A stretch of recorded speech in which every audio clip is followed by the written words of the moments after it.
Dahil Ramadan, meron po tayong mga pagkain na ito sa Ramadan lang po.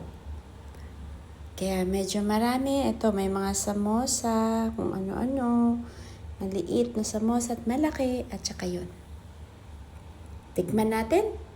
Kung sino yung nakakamiss ng mga pagkain na to, comment. Kung sino yung nakaka-relate, kung sino yung may mga pagkain dating ganito, tapos ngayon hindi na nila basta-basta makain, comment below kung kayo ay nakakamiss sa mga pagkain na to. Tikman natin.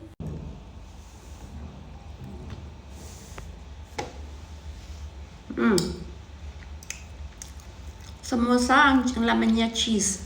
Maliit.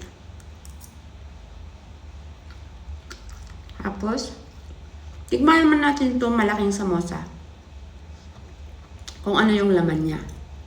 Yan. Ramadan Karim nga pala sa lahat ng mga kapatid natin na nag-celebrate ng Ramadan. Ramadan Karim po sa lahat. Ito naman, ang laman niya, gulay. Mana. Yan. So, dalawang lang yung samosa. Yung isa gulay, yung isa cheese. Meron naman ito. Ang laman din nito is karne. Itong bilog na to. Ito.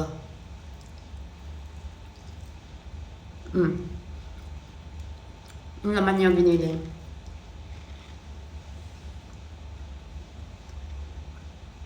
Salamat po sa nagbigay. Salamat sa grasya.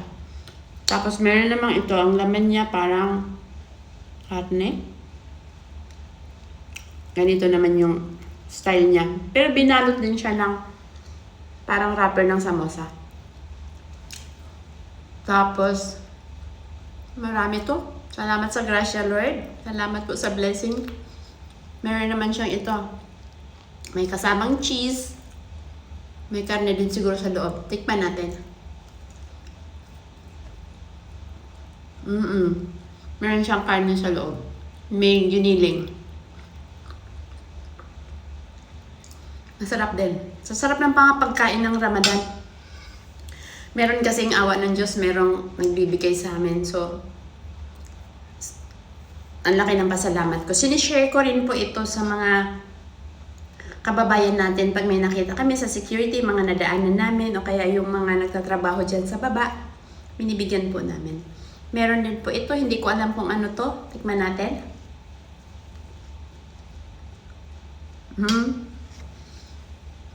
May cheese naman yung loob niya. Tapos merong ito pa. Ito yung never talagang nawawala. Laging may ganitong pagkain sa Ramadan. Ang tawag to, pakura ba yun? Ilang klase to? 1, 2, 3, 4, 5, 6, 7, 8. Tapos meron pang, dami ko na natikman. Salamat sa Diyos. Meron pa ito. Empanada na, ewan? Parang empanada shape. Tapos siguro karne ang loob niyan. Sarap tong cheese. Salamat po. Comment down below, huwag kalimutan. Kung sino po ang nakakamiss sa food na to during Ramadan. Salamat po.